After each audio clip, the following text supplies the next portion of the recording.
Good morning, UComing Unity viewers.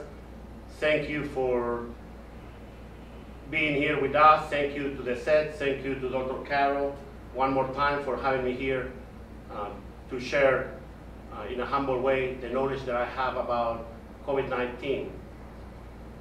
Today we're gonna go with some questions about vaccination and this kind of hot topic of Janssen or Johnson & Johnson vaccine that has created some polemics on it. So we can go with the questions. Okay, so the question is that I have taken both shots of the Pfizer vaccine, and now I'm hearing that 6 months later that we have to take a booster shot. So at what point will our body become immune to this disease where we would no longer have to be vaccinated once we taken the booster shot? That's an excellent question because there's a lot of confusion on how many shots do we need, do we get immune to the illness or not. And I would like to bring up something that we do every year. There is another virus, and I think that's where the confusion comes. Every year we get a vaccine for influenza. Influenza and COVID-19 are two complete different viruses. The influenza virus has this movement of the outer of the virus changing constantly some pieces that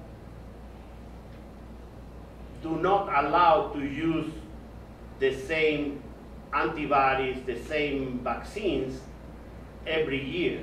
That's the feature of that virus, the mutation or changing of the way it looks.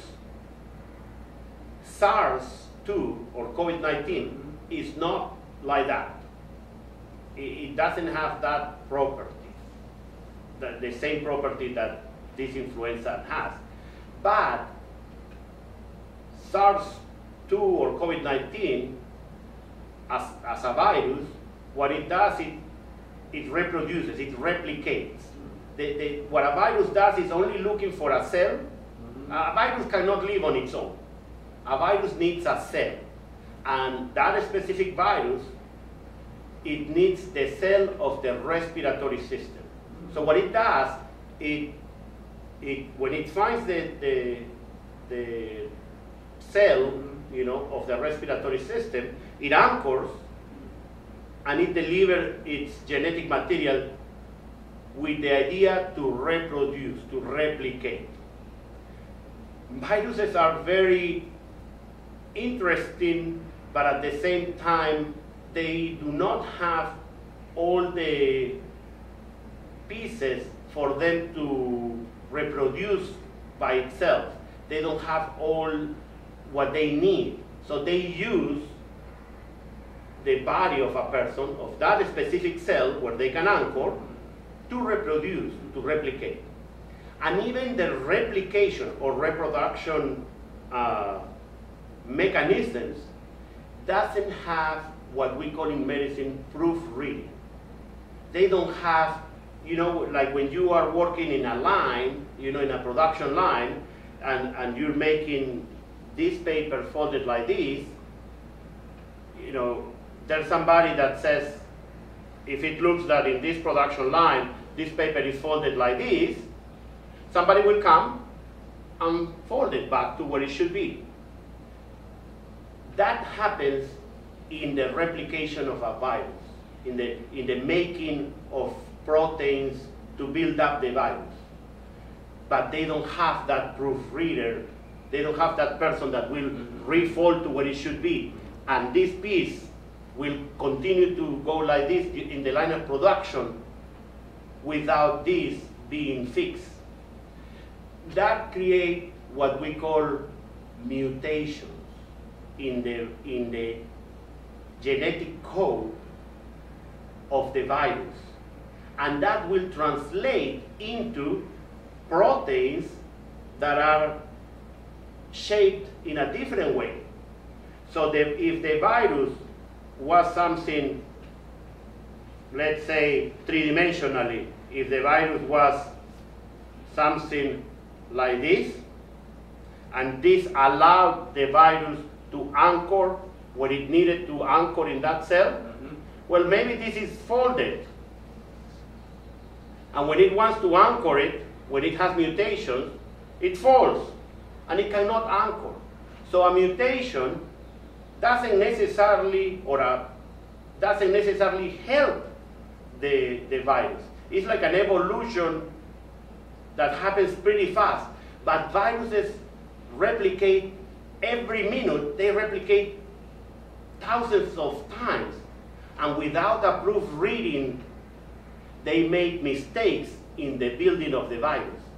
Sometimes it makes it like this and it cannot anchor, so it's a virus that is non-viable, a virus that is a crippled virus, and it cannot continue to live. But sometimes there are so many replications in one person and in all the people that have been infected and in the whole world. So if you continue to infect people, the virus continues to do replication, continues to try different, well, by its errors that happens, but some of them will allow them to actually stand better in the receptor.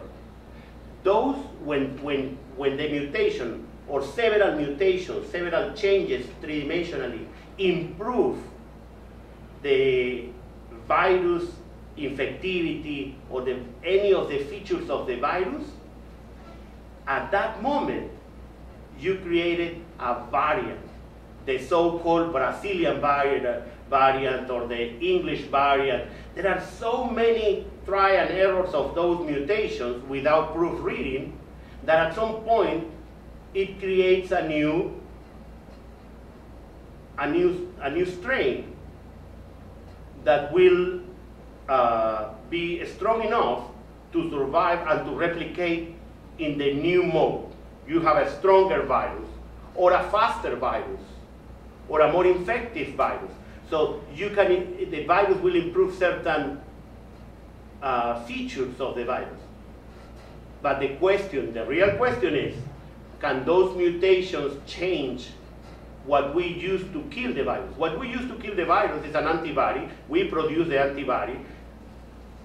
An antibody is like a weapon against viruses, and it is proven that we become immune when we attack a specific protein of the virus. It's called spike protein or protein S. Okay. And we create that antibody for protein S, and we can destroy it. We have those antibodies in our own body. We produce, our immune system produces it. Okay. The treatments that we give, the infusions treatment, is actually that, antibodies of this protein S. The protein S has not been mutated, even in these variants.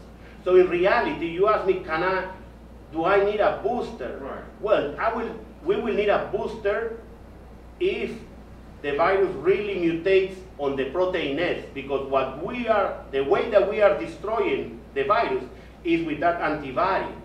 And if the protein S mutates to look like a protein C, I don't know, in a different way, then we'll be on trouble, and we will need a real booster. But what happens? These mutants or these variants in England, in South Africa, in Brazil, in California, well, some of them have made a little of a change in the protein S, but it still works. So what the vaccines companies are saying is, well, why don't we go back to the lab, fix to get not only that antibody, but maybe this mutation, just to be sure. But in reality, we do not need that every time. We are immune for that initial virus. It's just that maybe a little change on that protein S with those variants that are important, but we haven't heard of any other variants, you know, the B117 and the 135. Those are variants that have shifted a little in that protein S, but not enough for the vaccines not to be, you know, useful. Or if somebody that got infected and created immunity. So just you may get the need of saying, you know what, just to be sure, let's get one in 6 months. Gotcha. The question is, and I guess your question was, and when do we stop this? I do not think that this virus is like influenza, that it's no, changing the outer part. I think that this virus, if we do not get vaccinated and it continues to transmit in other places of the world, the more replication, the more possibilities of a new strain, of a new variant, because it's testing the world, you know, the whole world. And, you know, there are countries that have so many people, like India. India has, you know, hundreds of millions of people, and they're getting sick. In Latin America, the same. So there may be that there is a new strain coming from another country or another place, or here if people don't want to get vaccinated and we continue to have infections over time. Then we may need to, for those new variants, get a new vaccine. But our body, the way you asked it was, when is that we're going to get immune? No, we're immune to the current viruses. But if more viruses appear because people do not vaccinate or they don't have vaccines, you know, like in Latin America. I'm from Peru, in South America, and in my country, only the physicians that are treating patients with COVID, not all the physicians, only the physicians that are treating COVID and the elders that are above 80, I think, or 75, can get the vaccine at this point. So the infection is rampant. You know, they don't have the possibility. Here in the United States, either infected or vaccinated is half of the population and have received at least one vaccination. So we are in way more advanced than Latin America. And it's sad to see that people don't take that opportunity to get the vaccine. So we can stop any variants or we can stop more mutations if we all get our vaccines and we stop the transmission, because every time we transmit from one person to another person, replication, mutations, no proofreading, and the possibility of a Superman virus. So real short follow-up. So what you're saying that the booster pretty much make the protein S a little stronger where you wouldn't have to take another. The antibodies, yes. But if they continue not to get vaccinated, and the protein S will continue to get weakened, which it's possible that you may have to take another booster because people are not doing the right thing. You got it. Got it. You're approved on immunotherapy. Thank you. Wow. Do we have a follow-up question here? Yeah, I have one. Okay, Dr. Ray, we hear that once you've had the COVID, you can't get it again. If you can't get it again, why do we need to take the vaccine? Excellent question. So I will rephrase the question. If you get COVID and you're supposed to be immune and you do not get COVID again, you cannot get COVID again, why to take the vaccine? Well, in medicine, there is nothing that is 100%. Medicine is not like math, that 2 + 2 in every language and in every dimension is always 4. In medicine, the reality is that the common denominator is that there is no reinfections. But they do exist, and it depends on the host. And it will depend on what we just talked. It will depend also on variants or mutations. So meaning, if a person gets COVID-19, will that person get COVID-19 again? No. In general, the answer is no. Can it be one case or two cases in the world that have to? Yes, that will happen because everything happens. And in medicine. And the host, the immune system of the host, can be the one that it really saw the virus at some point, created an immune response at that point that allowed that person to recover, but then the immune system weakens, gets weaker, and then you get re-exposed, and your body maybe forgot how to produce those antibodies. Or if you're a person that is older, unfortunately, as the years go, people that are over 75 or 85, the immune system may forget the immunity. So when I say that you cannot get infected again, I'm referring to people that are actually have a proper immune system and that don't have comorbidities. But when you have comorbidities and you take medications, and some of those medications may decrease your immune system, you may be exposed to a variant, to a mutation, to a mutated virus that your body doesn't remember well, or that it doesn't wake up. So I think that for safety reasons, it is better to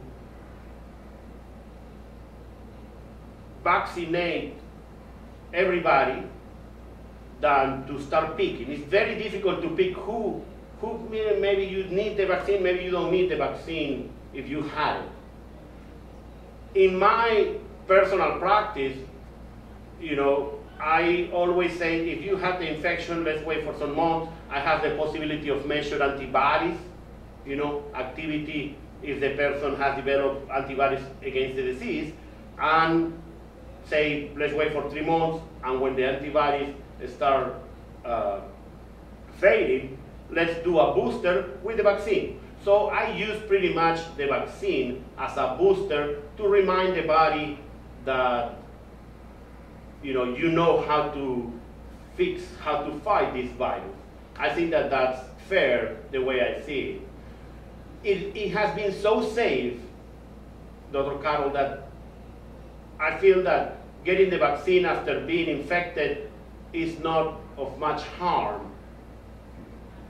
But certainly if a person got infected and has a good immune system and they don't want the vaccine, I don't think that's a problem.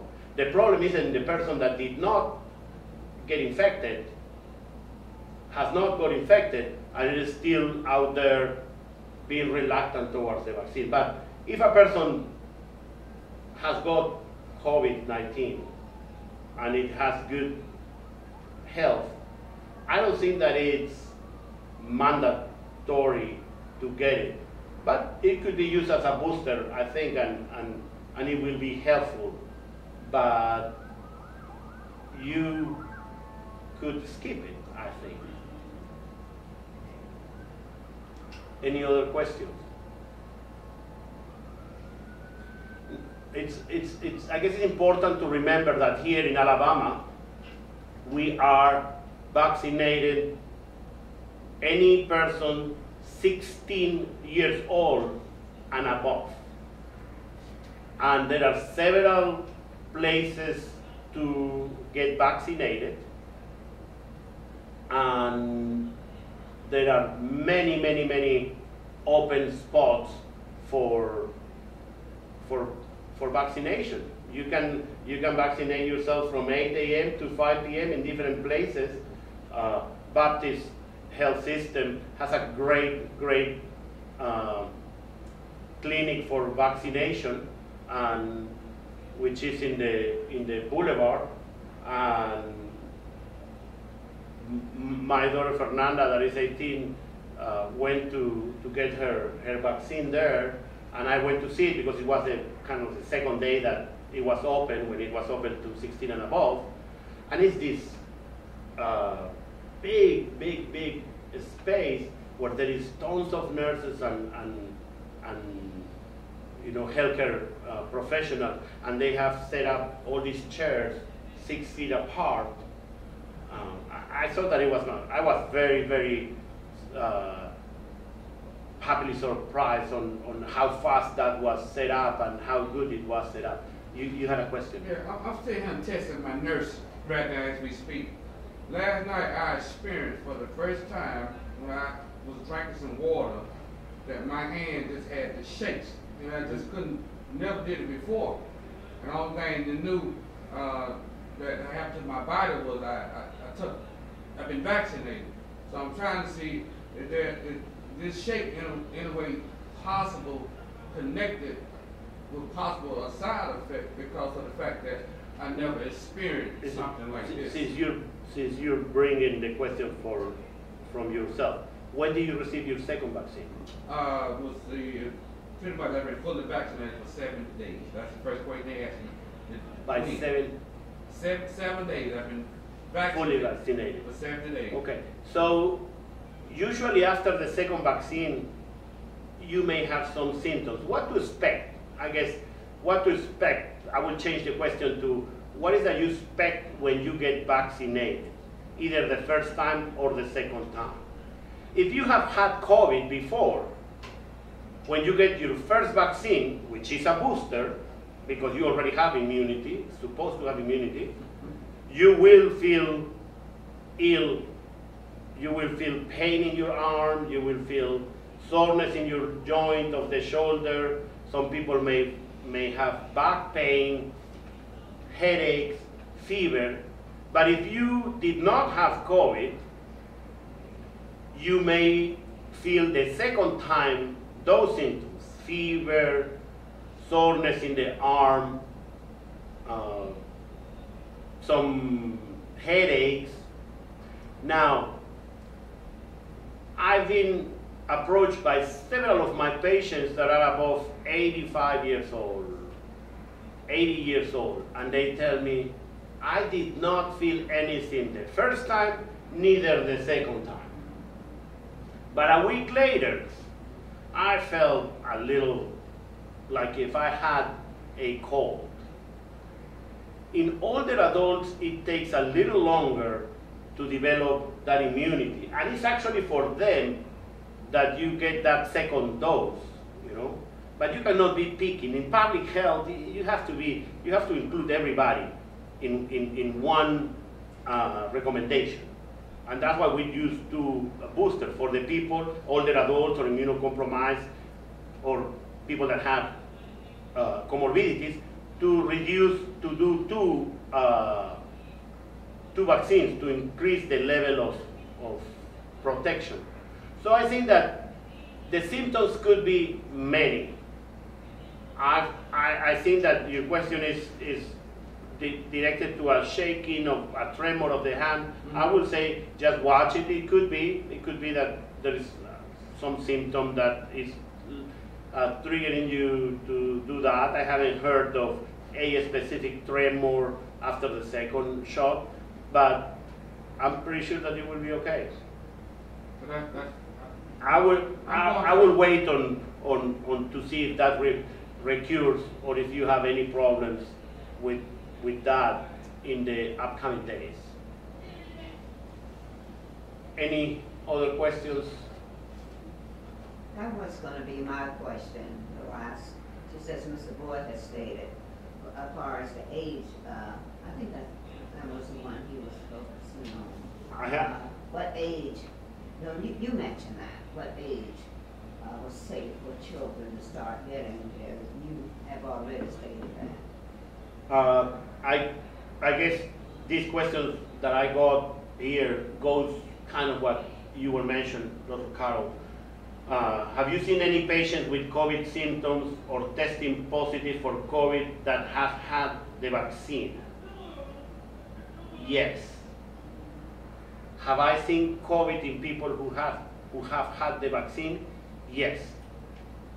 More in people that have got one vaccine and they got infected in the next week or two. I have had one person that had on their second vaccine day that were sick. Now, I want you to remember, the vaccines are not 100% efficient because the host, the person that receives the vaccine, may not have the mechanisms to develop antibodies. So the studies show for Moderna and Pfizer that they were 90-something% effective. So, you know, when you do what I do, infectious diseases, I will see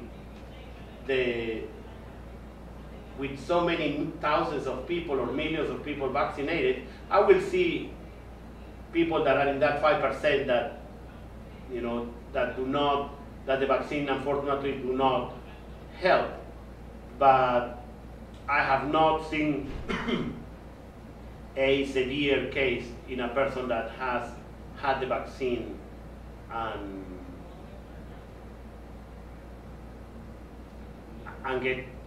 got COVID. Vaccines are safe. Get your vaccine. Which vaccine is better? Is the one that you have available to you. That's the best vaccine. So be safe, get vaccinated, and God bless you. Thank you very much for listening.